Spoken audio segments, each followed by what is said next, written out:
Hello and welcome to another exciting Let's Play starring me, L1011Widebody, and today we're going to be playing a classic of the PC genre, SimCity 2000. And joining me today on L1011Widebody and Friends is my good friend Miateshcha. Hello, Internet people. Hello, Internet people, indeed. This will be So, my first Let's Play recording, so if I end up talking over L1011's lines here, you'll just have to forgive him for being a bad host. you're going to have to deal with it. If you have a problem, you can ask for your money back. So here we are, SimCity 2000. What else can I really say about it? It's been it's a mainstay in the PC genre as far as the strategy games. And remember, this was a pretty big launch back in copyright 1993. This was one of the big games to come out, highly anticipated after the surprise hit of SimCity, because there really hadn't been any kind of open-ended sort of game like that before, like SimCity at the time. There are some internet hipsters out there who'll say you had a few hits out there, like Little Computer People, the one 3D one where you have a giant eye looking at you, but this SimCity was the first series to really incorporate actual gameplay in an open-ended situation. Right, and the first edition of SimCity was also, if I remember right, it was also one of the first ones to be cross-platform, because I believe there was also a Mac version of that. There was a Commodore 64 version too, which was even more basic and limited than the actual game. Right, right. So, but yeah, it's really well known, and obviously SimCity 2000 expanded greatly on that. It was pretty anticipated how it was the new features are going to be implemented. So we'll be covering the kind of new stuff that came from SimCity to SimCity 2000 that we kind of take for granted now. You can see right here on the screen, being able to edit maps and create your own was a new feature in 2000, I believe, and it was the first game in the series to have scenarios, which are the only way you can really win SimCity. Oh, there were some scenarios in the original one, but I'm not sure if if that was part of the. I had the CD enhanced version, which had scenarios. So I'm not sure. Maybe the basic version didn't have that. That was an added feature. But the scenarios were really fleshed out in this edition. SimCity 2000 was a big part of my childhood. I don't really remember the original much, but I spent many hours playing this game, so this is really where I came into the series. I definitely remembered playing the scenarios on this, trying over and over again. Right, and there's a wide variety of scenarios. We'll tackle one of those maybe later on.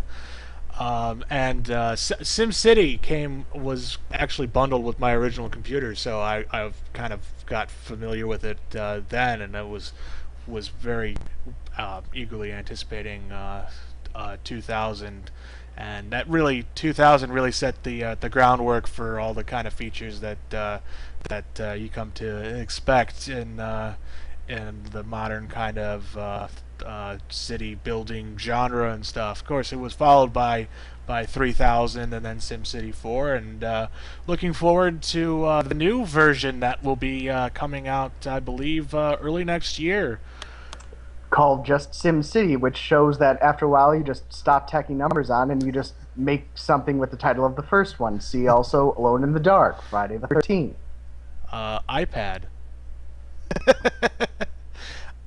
Yeah, so, and of course SimCity 2000 really kind of launched Maxis as well as a company, and kind of really there were the other spin-offs before that. I believe Sim Tower came before that, and Sim Earth definitely came before SimCity 2000. But Sim Farm, I believe, another childhood game. Sim Farm, yeah, and I believe Sim Ant also came before it, but it was really after SimCity 2000 that it really exploded with and starting to get into the Windows games, and then obviously leading to, of course, the Maxis' big hit, which was The Sims, which is kind of branching out from this whole kind of open-ended world that was set up by Will Wright in this whole genre. So this is actually the DOS version that I bought off of Good Old Games, GOG.com, which is a website I highly recommend. So I played the Windows 3.1 version when it came out, and that is the game disc I still have. I was going to dig it up, but I don't believe that the 3.1 version plays nicely with Windows 7. So I just went ahead and picked up the DOS version. It runs in DOSBox like many titles from Good Old Games, and it's a little bit different.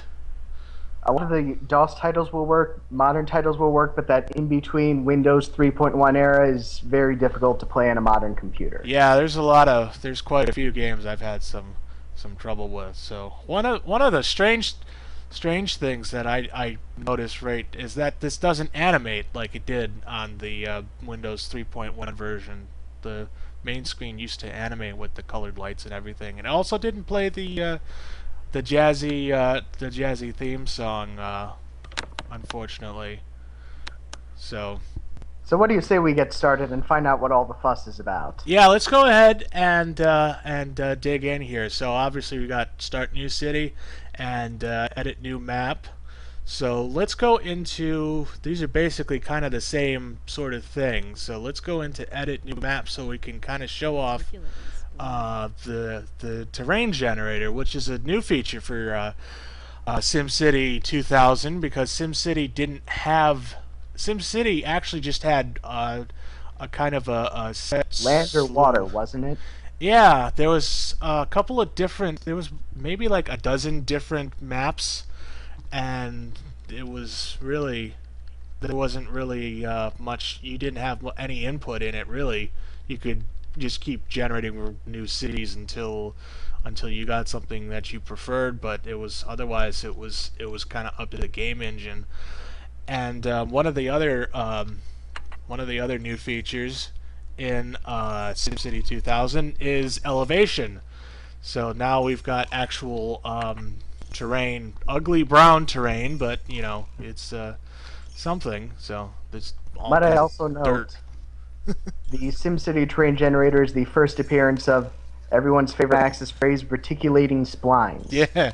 Which has showed up one way or another in, I believe, every game they've made since then. It's kind of like the passcode here. So let's go ahead and here's taking a look at my empire of dirt here. Well, So apart from the ugly brown dirt, we do have trees, which I don't remember, were those in the original?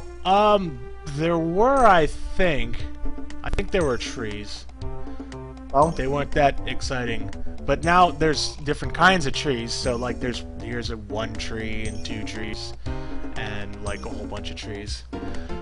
So you could generate. It works by sliders, really. So you just move up and down from more elevation to less elevation. So we'll leave that like right in the middle, so we kind of get a good mix of it. And unfortunately, you can't really build on the side of hills. So try to avoid having too many, because then you kind of get all kinds of. Well, it gives you variety in what you're looking at, but.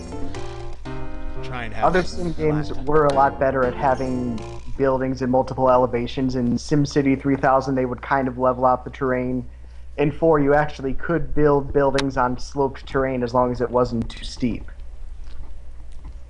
Right, that's kind of a limitation of the game engine, I believe, is just because it wasn't really, because obviously it's just there's only one kind of elevation here too, and like SimCity 3000. added, gradual slopes, and 4 was, all nice and pretty. So you can change the amount of water, and what that water slider does is basically just kind of makes these ponds here. You can toggle to have a coastline or a river, so let's have a coast and a river, so we can have all kinds of neat coasty things, I suppose. Water is useful in this game, not just because your cities require water, which, again, I don't remember if the original had, but water does also increase land value and allow you to build a few special structures like the marina, the seaport, obviously. So you do want to have water, but every square here that's water is one square you can't put a building on, and the maps in 2000 are much smaller than the 3004, obviously, so if you want a nice big city, you're going to want to limit your amount of water to maybe one edge of the map or one river. Right. So the original did have water, but it wasn't really. It was just the only thing it really did was you had to build a seaport on water, and it didn't really play. It was just kind of an aesthetic thing. But now in SimCity 2000, it actually does have a gameplay effect. Like you said, and you can build marinas and things on the water. Hydroelectric plants. Hydroelectric plants, yeah. There's all kinds of new power plants and things. We'll get into that as we go along. So, other than that, there's these basic kind of tools that you can use.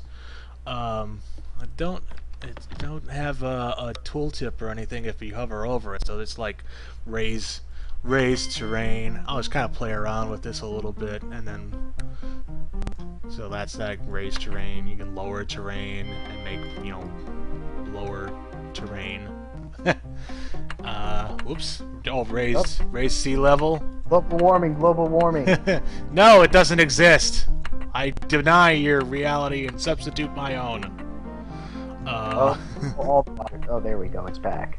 So, and this is, you can kind of drag up and down with that vertical bar tool. It's kind of fiddly. Plop individual waters, make water streams and stuff. We have some pretty waterfalls now. Yeah, waterfalls. Water can change elevation too, which is kind of cool. And that's actually where you can build your hydroelectric. That's where you put your dam plants. And the trees, their main thing is they increase land value, they make people happy, and you get little annoying pop-ups if you bulldoze too many of them. Yeah, that's kind of a cool small feature. Effect on air pollution. Yeah. So there's really no reason not to have lots of trees. Unless you hate fires. No. Yeah, that's another thing. They are conducive to fires. And also you can zoom in and out, which was also a new feature, so that's kind of cool. And you can rotate. Yeah, it's not an actual 3D environment though. So once we build some buildings, we'll see that it just kind of flips and rotates the graphics. And then I guess there's hold down shift key while clicking the mouse. Oh, there's your tooltip. Oh, there we go. Rotate clockwise. Place water. Okay. Notice that despite all of the gameplay elements they've added and changed, the 2000 interface has been the standard for the games since it came out. They've all had this isometric view. They've all had the rotating options. And the kind of sidebar controls too. They've all pretty much been the same. Well, if it ain't broke. So, okay, let's regenerate our city with our new options.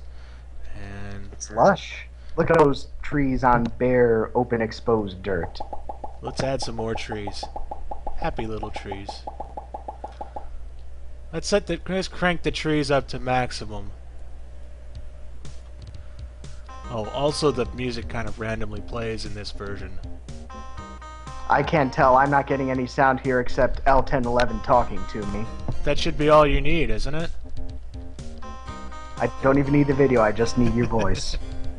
The soothing sounds. So, might be a little bit too flat. Just a little bit more. And you are one dropped cigarette away from an inferno. Only you can prevent forest fires. Looks good to me. Yeah, this looks pretty good. So we do have our coastline here, and that's another new thing, was adding oceans. And oceans do actually have an effect in SimCity 2000, because if we do, well, once we get in and do the query, there is an actual difference between fresh and salt water, which is a nice new feature. So let's click done and let's get this on the road.